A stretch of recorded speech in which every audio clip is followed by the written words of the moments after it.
In questi ultimi tempi si sta parlando molto della net neutrality e su come si dovrebbe agire per preservarla, ma perché è così importante? Citando Wikipedia, la neutralità della rete è un principio giuridico riferito alle reti residenziali a banda larga che forniscono accesso a internet, servizi telefonici e trasmissioni televisive. Proseguendo con la lettura si possono leggere diverse definizioni di network neutrality, però sostanzialmente si possono raggruppare in due gruppi principali.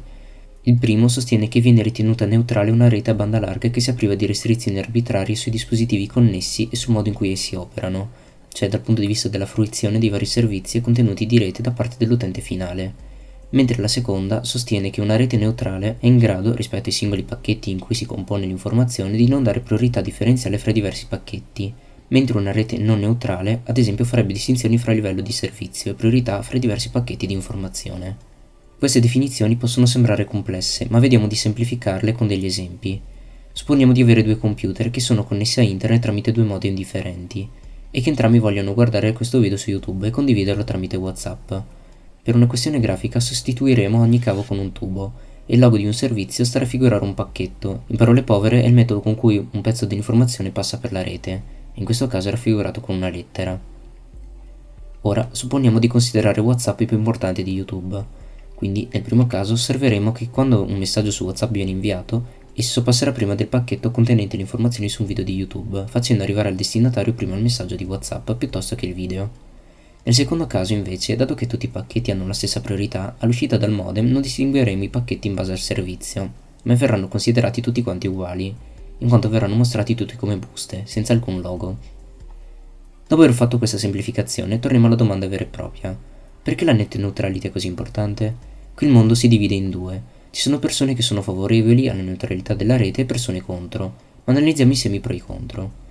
Da un lato abbiamo, pagando una tariffa fissa, un libero accesso senza rallentamenti, senza blocchi, senza costi aggiuntivi ad un qualsiasi sito internet, mentre dall'altra avremo sempre un libero accesso ma potrebbero esserci dei siti favoriti, quindi potrebbero essere rallentati determinati siti o persino bloccati, e oltre ad una tariffa fissa si potrebbe pagare qualche costo aggiuntivo per accedere ad un determinato servizio. Anche qui è d'obbligo fare degli esempi, tenendo conto che al momento della registrazione di questo video la net neutrality almeno in Italia c'è ancora. Per esempio, adesso stai guardando questo video su YouTube. Supponiamo che tu ora voglia cercare su Wikipedia altre informazioni sulla net neutrality, utilizzando Google per accedere a Wikipedia, e infine di voler condividere con un amico tramite mail utilizzando Gmail questo video. Attualmente tutto questo lo puoi fare senza che ti venga addebitato nessun costo aggiuntivo, e tutti i siti si caricheranno alla stessa velocità. Ora, supponiamo che la net neutrality non esista più, e ribadisco che questa è un'esagerazione di quello che potrebbe succedere.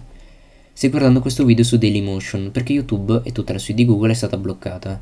Inoltre, al posto di guardarlo in 4K a 60 fps, sei costretto a guardarlo in 480p, perché le risoluzioni maggiori ti verrebbero a costare altri 5 euro mensili. Ora vuoi andare a fare una ricerca su Wikipedia, ma provando a cercare su Google noterai che verrà reindirizzato automaticamente verso Yahoo. Da qui cerchi net neutrality, apri il link di Wikipedia e noti che è solamente in inglese, perché utilizzarlo in italiano ti verrebbe a costare altri 2 euro mensili.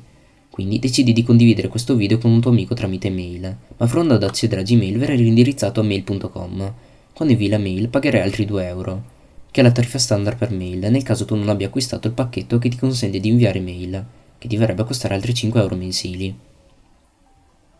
Inoltre si potrebbero creare due linee separate, una lenta che sarà destinata a tutti gli utenti che non vogliono spendere troppo per internet e una molto veloce destinata agli utenti premium, ovvero con una disponibilità economica maggiore. Ora parliamo del perché la net neutrality dovrebbe essere abolita.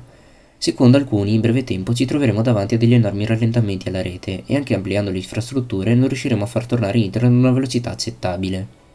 Analizzando i dati prodotti da Cisco, che è una grande azienda produttrice di hardware e software per data center, nel 2016 il traffico globale è stato di 1.2 zettabyte, corrisponde a circa 1 bilione e 200 milioni di hard disk da 1 tera, mentre il traffico mensile è stato di 96 exabyte, corrispondente a circa 1 bilione di giga. Questi dati, secondo le stime di Cisco, cresceranno a 3.3 zettabyte annuali e 278 exabyte mensili entro il 2021. Continuando a leggere il documento possiamo notare come la maggioranza dei contenuti trasmessi in rete in un mese sia composto da video su internet, con l'ammontare di circa 42.000 petabyte al mese, seguito da servizi web, mail e dati con 9.000 petabyte al mese. È molto chiaro che i video occuperanno la maggioranza della banda, crescendo a 159.000 petabyte per mese nel 2021, sempre secondo le stime. Questo sarà dovuto alla standardizzazione del 4K come risoluzione di base. Attualmente la maggior parte dei dispositivi connessi in rete ha uno schermo in 1080p o inferiore.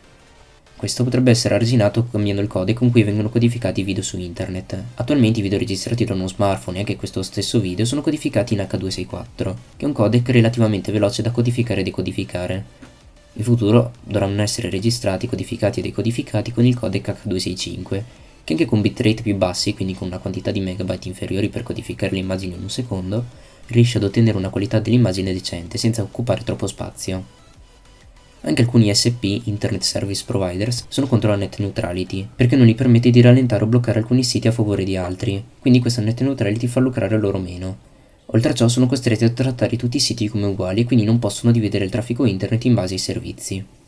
In Portogallo la net neutrality è stata smantellata e si è già iniziato a dividere le reti in pacchetti, cosa che potrebbe danneggiare le start-up gravemente in quanto non potranno più promuoversi, a meno che non paghino ingenti somme agli ISP. Ma perché fare un video su questo argomento? Perché il 14 dicembre 2017 la FCC deciderà se mantenere o smantellare la net neutrality. E tu cosa ne pensi della net neutrality? Sei pro o contro? Questo argomento è molto delicato e non mi aspetto che tutti siano d'accordo con le mie idee, quindi lascia un commento qui sotto con la tua opinione e un mi piace se il video ti è piaciuto.